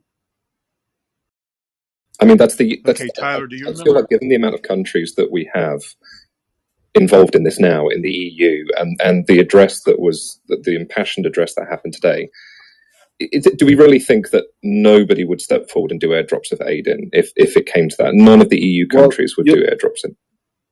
Okay, guys, can I say one thing? Professor Asif, please hold for 1 second. Is Okay, sure. Who's trying to jump in there? Erwin? That was Irvin. Go ahead. Okay, I was just gonna mention. I don't know how many of you guys remember Air America.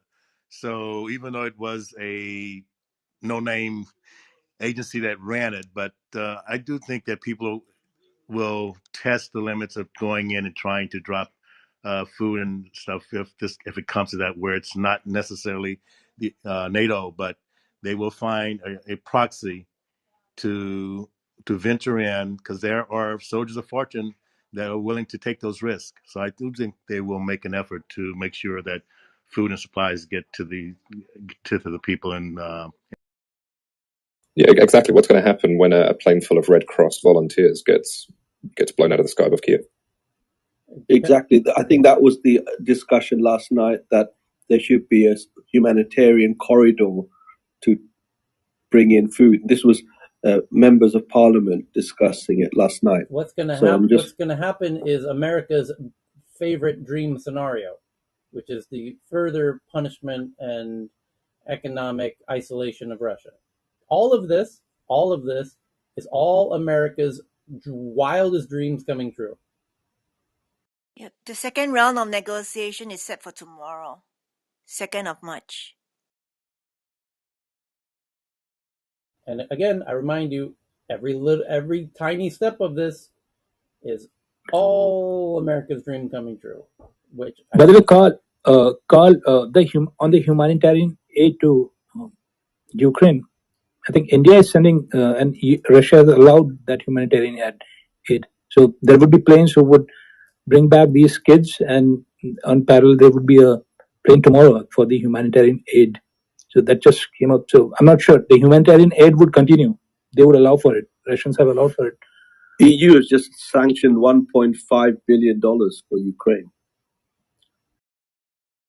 I just don't see them allowing it.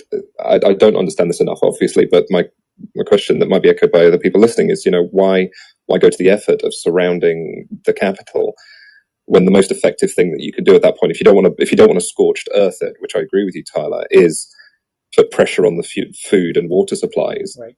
Allowing humanitarian aid in then is just a effort of futility, and it's Right. worth remembering that while they're doing this, the tanks themselves and the forces themselves, they also need aid. They're not aid, but they need supplies. And the longer that they're there, it's a war of attrition between the forces that are surrounding the city and the food and water supplies inside the city. So allowing aid in, it just doesn't make any sense to me. Which takes me to one of my favorite moments in conflict history, which was a castle that was surrounded and was kind of dwindled down to its last remaining hog. Until Westeros? I'm gonna have to Google it. And no, I was just joking. I was doing Game of Thrones. Game of Thrones.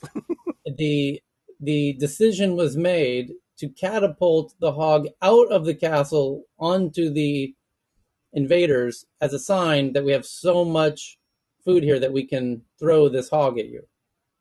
And the surrounding army resigned because they were bluffed into thinking that they must have a lot of food in there if they're throwing hogs at us, when in fact it was the last hog. But that is to exemplify precisely that this scenario of who can outlast each other, it happened at the Alamo. This has gone on countless times over conflict history.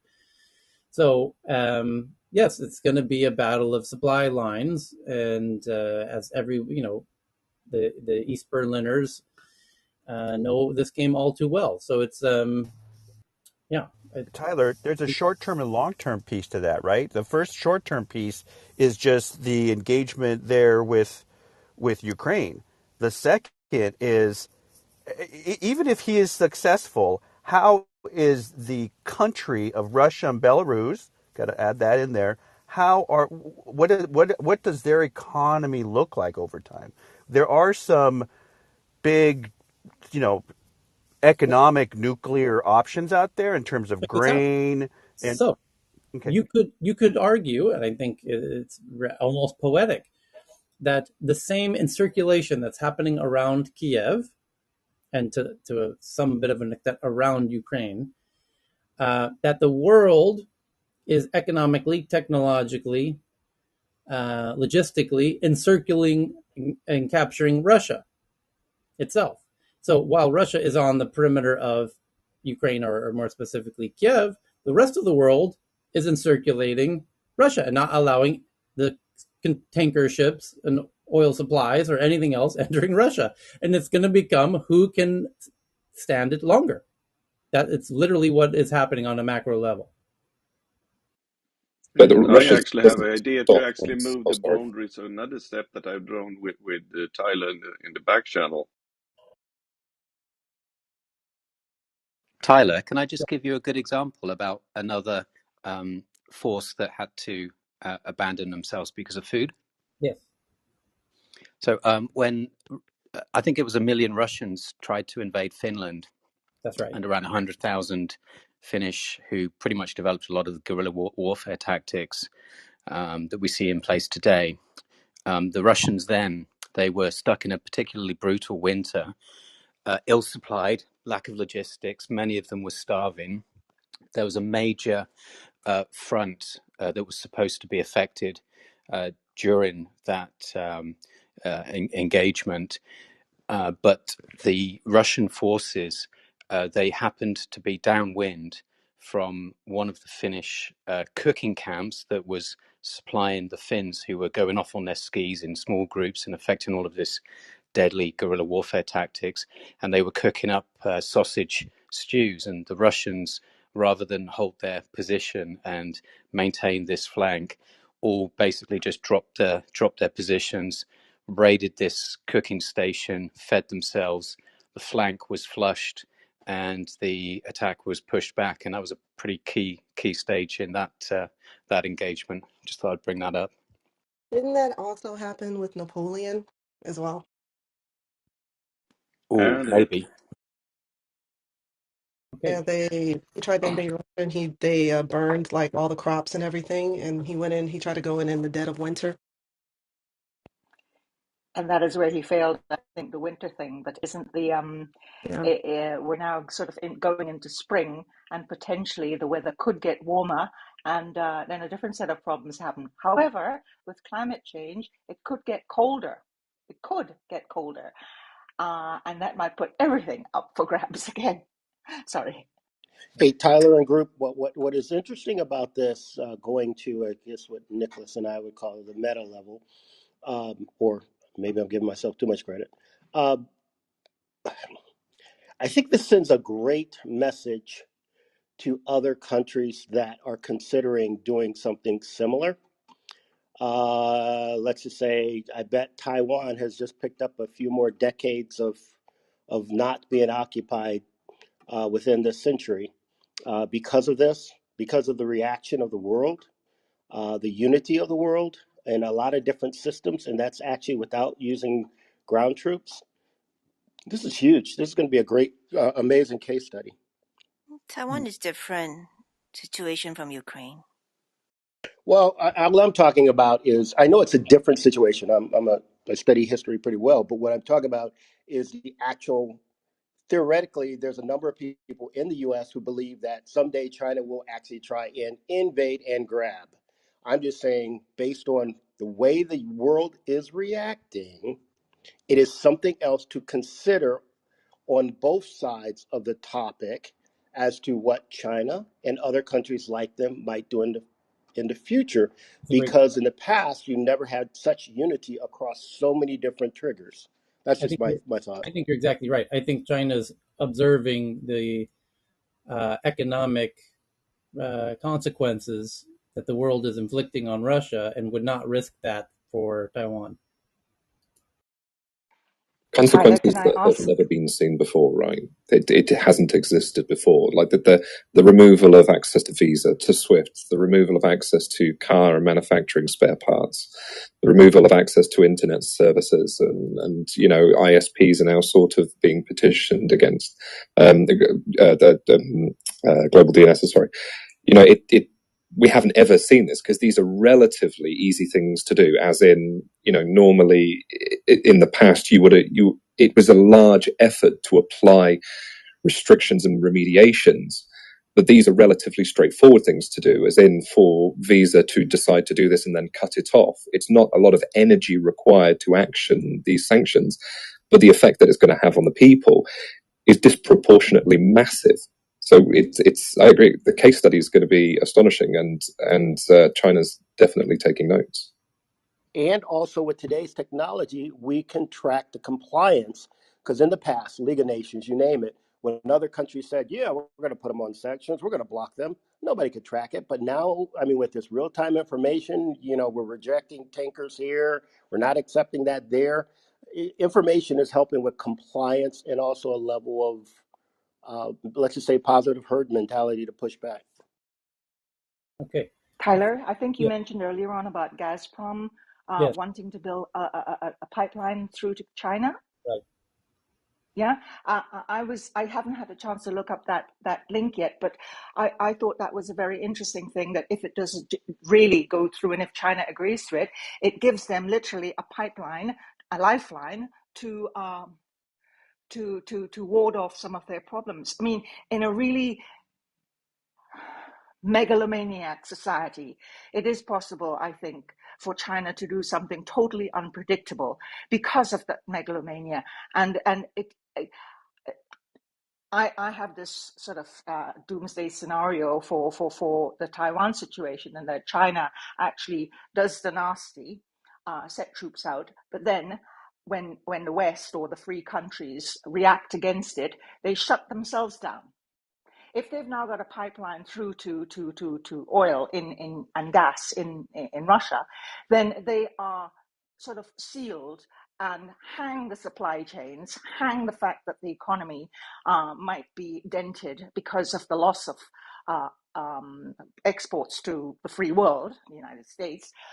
It could be that 1.4 billion people in China could be seen from a megalomaniac point of view that they can self-sustain. They've got 1.4 billion consumers.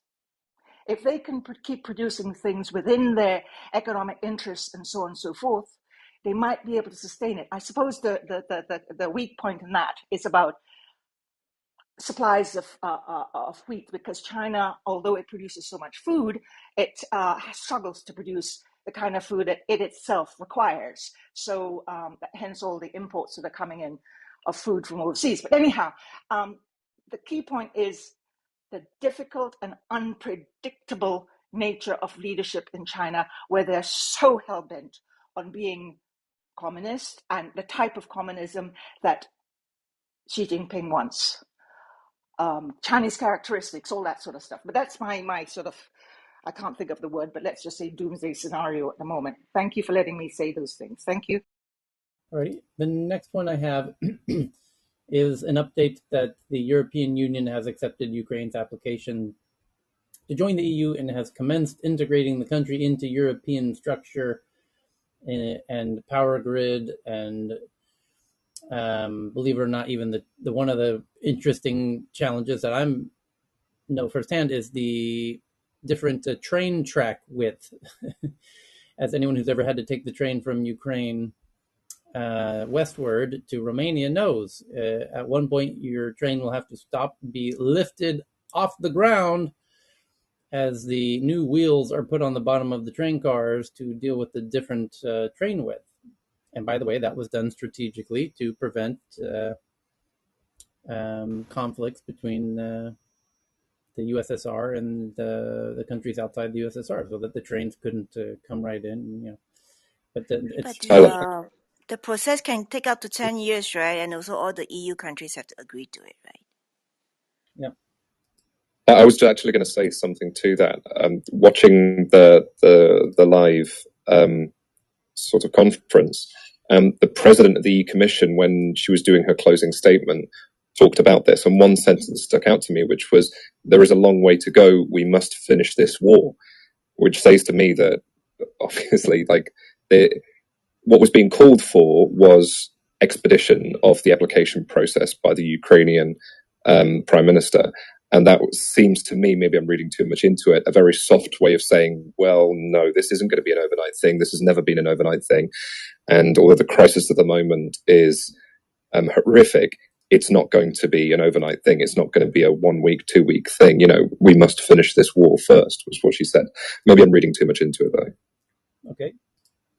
So Tomoko, Hello. Hold on, Demler. Tomoko shared one about Canada authorizes the world's first plant-based COVID-19 vaccine, a subsidiary of a Japanese company with GSK, GlaxoSmithKline, that may be acceptable for those who don't believe in the current vaccines. And go ahead, Demler. Yeah, so I've come with good news. I don't know whether you've actually shared it, honestly. I just received it as the UN's High Commission has admitted that non-European refugees have faced discrimination while trying to flee safety from the borders of Ukraine, and dismissed anything. Basically, what I've tweeted isn't lies or anything like that, and Russian disinformation, and is doing everything to help. Over 600,000 people have fled Ukraine as well, so we're getting there. But I just want to say this a win for everybody that's non-European trying to leave as well. So their stories are being heard, basically. Great, good to hear. And Jason Henkaus shares this one from the Washington Post that Moderna faces new lawsuit over lucrative coronavirus vaccine. The suit is the second patent fight over the development of mRNA shots. And if they lose that indeed could be very expensive because they made a lot of money from that.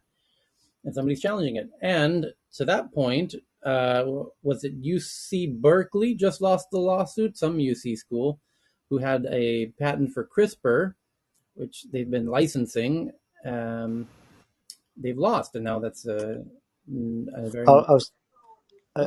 Tyler, I was just about to send you that, and the patent holder with UC Berkeley includes the lady who won the Nobel Prize, right? Elizabeth Doudna. So she's actually going to be loser of that patent as well. So can you elaborate on that, Tan? I'm going to read the article. Hang on 1 second. Yeah. It says, 1 second. It says UC Berkeley Jennifer Doudna earned a Nobel Prize, blah, blah, blah. But on Monday, UC lost its patent rights, ending for now a long vitriolic campaign. US Patent Office ruled on Monday the use of genome editing in human technology belongs to the Broad Institute of Harvard and MIT, not UC Berkeley. It says this is a potential blow of losses between 100 million to 10 billion revenues on the licensing rights, according to Jacob Shirko of University of Illinois College of Law. There you go. Okay. So, but in 30 other countries, Doudna still has the patent. Well, they might soon lose it if they're challenged there in those other countries as well. The other side, Harvard and MIT, certainly are emboldened now to pursue that in those other territories. So we will pause there because I've got something to attend to. But we'll do it again tomorrow. So enjoy the rest of your Tuesday, wherever you happen to be. And let's hope, let's see how the world changes before we meet tomorrow. Thank you, everybody. Thank you, everyone. Thank you, everyone. Peace and love, everyone. Have a great rest of your day. Yeah, man. Hope everyone has a good